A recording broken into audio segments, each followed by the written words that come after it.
Continuamos con las propiedades de la integral definida. La propiedad 1 nos dice, para cualquier función f de x, la integral definida entre a y a de f de x es igual a 0. Y esto es evidente porque el área comprendida entre la función y el eje x para un intervalo de amplitud 0 pues es igual a 0. La propiedad 2. Si una función f de x es mayor o igual que 0, es decir, está por encima del eje x,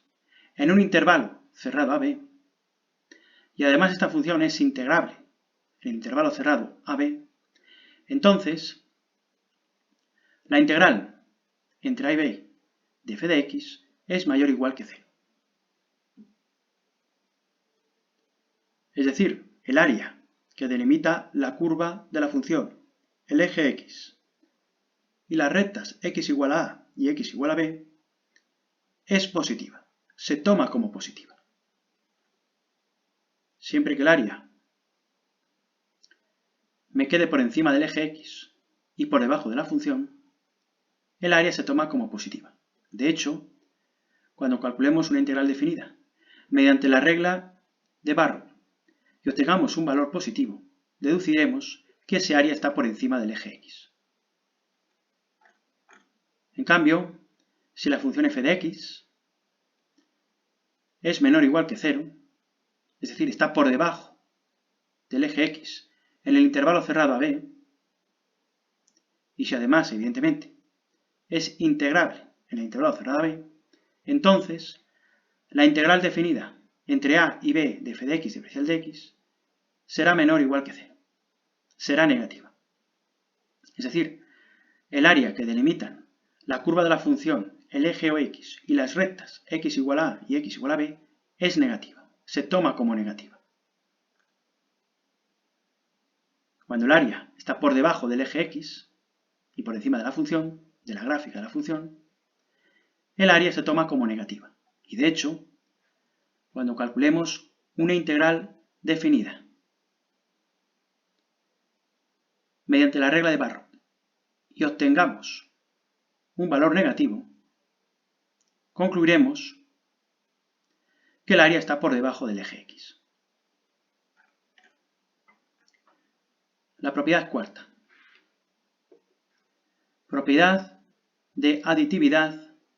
de la integral respecto del intervalo. Si consideramos las abscisas a menor que c, c menor que b, o sea, tres abscisas consecutivas, a, c y b, y tomamos una función f de x que es integrable en el intervalo cerrado a b, entonces se cumple la siguiente relación, por la que la integral definida entre a y b de f de x es igual a la suma de la integral definida entre a y c de f de x más la integral definida entre c y b de f de x. Es decir, la integral definida entre a y b de f de x, que nos proporciona el área bajo la curva entre el eje x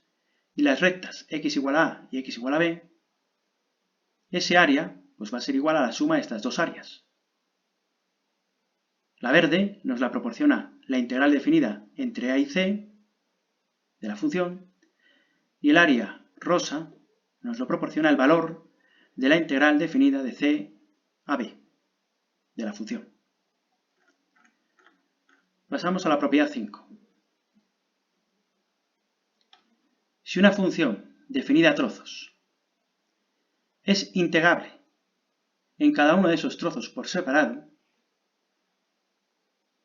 entonces decimos que la función es integrable, a pesar de que pueda no ser continua la función definida a trozos. Así, por ejemplo, si tenemos la función definida a trozos que aparece en el cuadro azul, observaremos que la integral definida de la función f de x entre a y d, es decir, desde a igual a menos 0,5 a d que vale 6,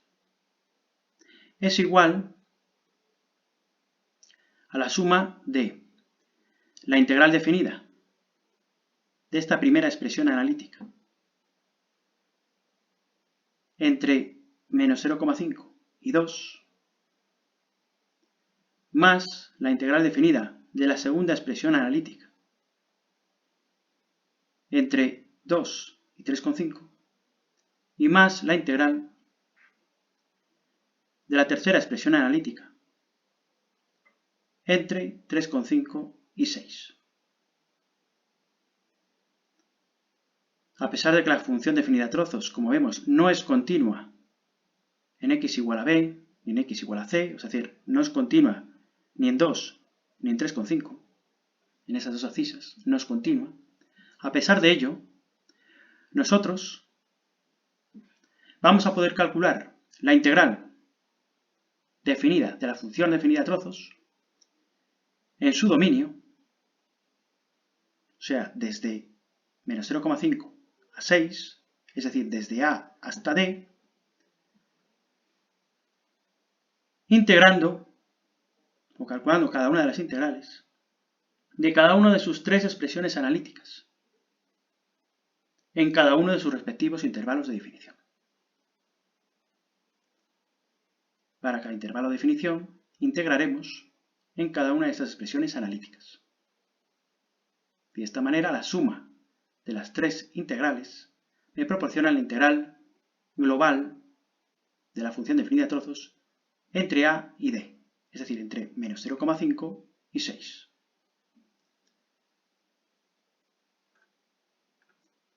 Veamos la propiedad 6. Si la función f de x cambia de signo en el intervalo cerrado a b, es decir, pasa de estar por encima del eje x a estar por debajo, o viceversa, la integral definida entre a y b, f de x, nos va a proporcionar, mediante la regla de Barrow, la suma algebraica de las áreas que están por encima y por debajo del eje x, cada uno con su signo, con su correspondiente signo. Ya sabemos que las áreas que quedan por debajo del eje x son negativas y las que quedan por encima son positivas. Así, en este ejemplo, tenemos una función f de x que corta al eje x en c y en d. Pues bien, la integral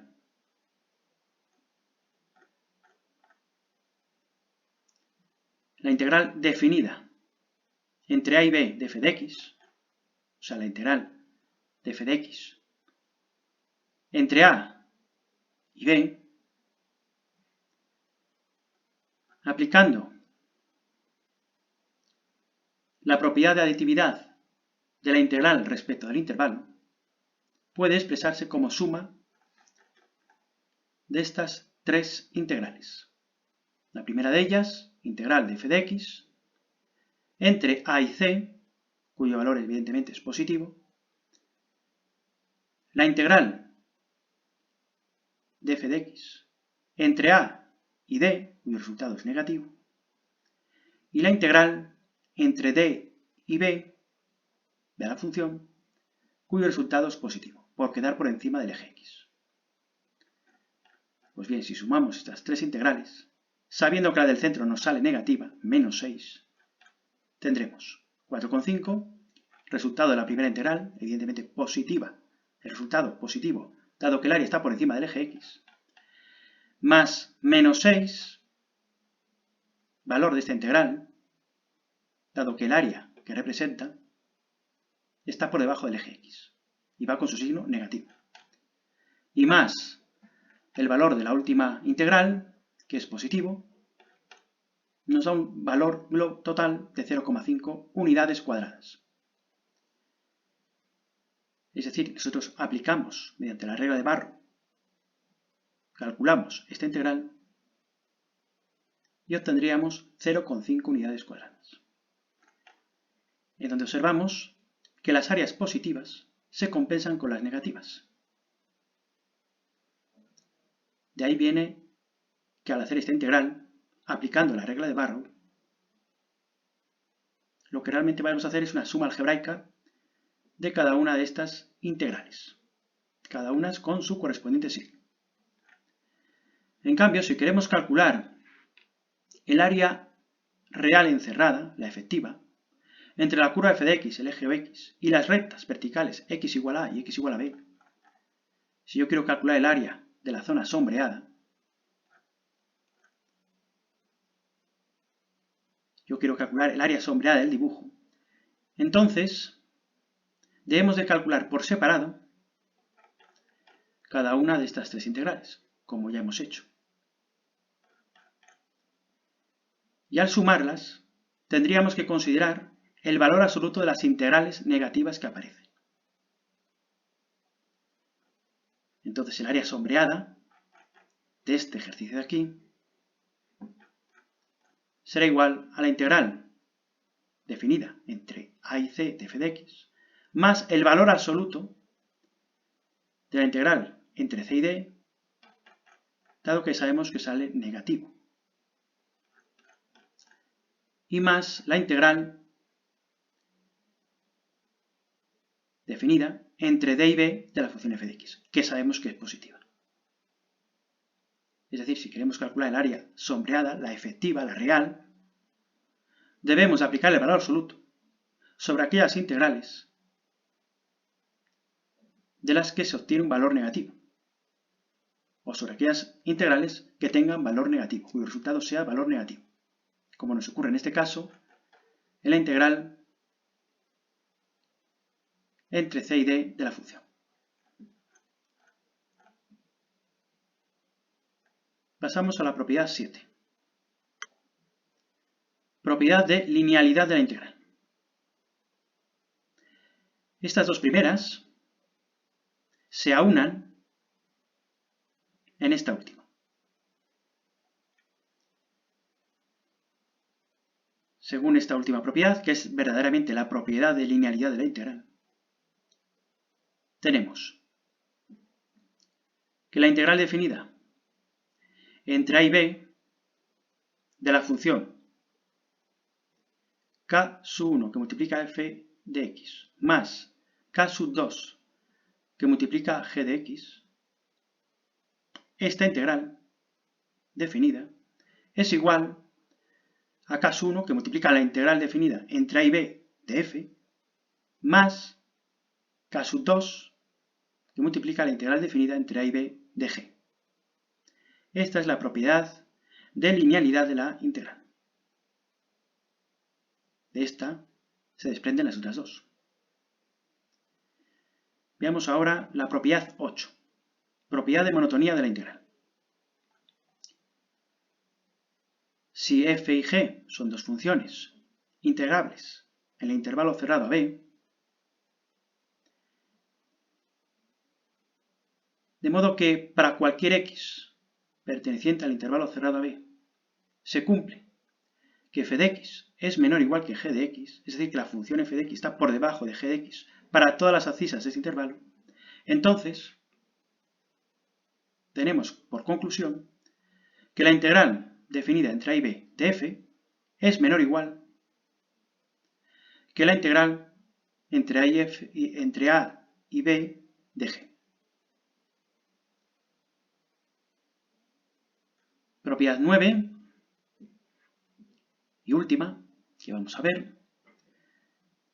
Si una función f de x es una función integrable en el intervalo cerrado a b, entonces se verifica que la integral definida entre a y b de f es igual a menos la integral definida entre b y a de f de x. Es decir, si alteramos o cambiamos el orden de los extremos de este intervalo, de esta integral definida, cambia el signo de la integral. En el siguiente vídeo veremos el cálculo de integrales definidas, aplicando la regla de Barrow.